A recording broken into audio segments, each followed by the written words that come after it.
Senator Obama, one of the things in a campaign is that you have to react to unexpected developments.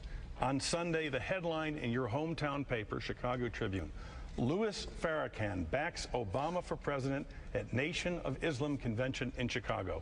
Do you accept the support of Louis Farrakhan? You know, I have been very clear in my denunciation of Minister Farrakhan's anti-Semitic comments. I think they are unacceptable and reprehensible. I did not solicit this support. He expressed pride in an African American who seems to be bringing the country together.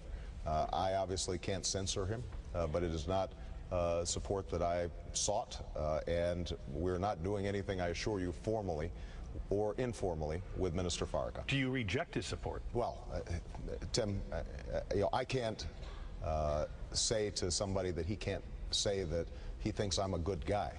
I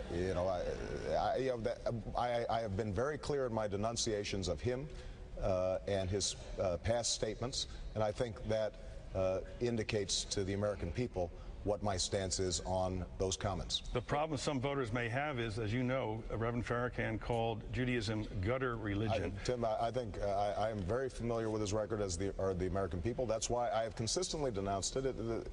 This is not something new. This is something that I live in Chicago. He lives in Chicago. I've been very clear in terms of me believing that what he has said is reprehensible and inappropriate, and I have consistently distancing myself from him. The title of one of your books, Audacity of Hope, you acknowledge you got from a sermon from Reverend Jeremiah Wright, the head of the Trinity United Church.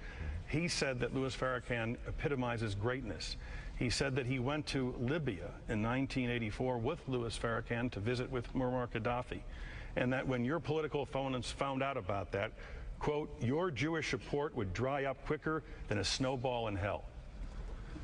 What do you do to assure Jewish Americans that whether it's Farrakhan support or the activities of Reverend Jeremiah Wright, your pastor, you are consistent with issues regarding Israel and not in any way suggesting that Farrakhan epitomizes greatness? Oh, Tim, I have some of the strongest support from the Jewish community in my hometown of Chicago and in this presidential campaign. And the reason is because I have been a stalwart friend of Israel's. I think they are one of our most important allies in the region, and I think that their security is sacrosanct, and that the United States is in a special relationship with them, as is true with my relationship with the Jewish community.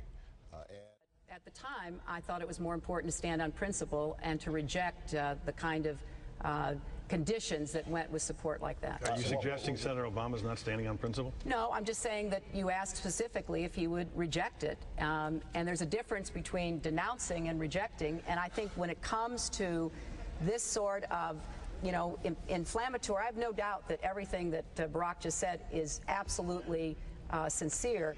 But I just think we've got to be even stronger. We cannot let anyone in any way say these things because of the implications that they have, which can be so far-reaching. Tim, I have to say, I don't see a difference between denouncing and rejecting. There's no formal offer of help from Minister Farrakhan that would involve me rejecting it. But if the word reject, Senator Clinton feels is stronger than the word denounce, then I'm happy to concede the point. And I would reject and denounce. Good, good. Okay. Excellent.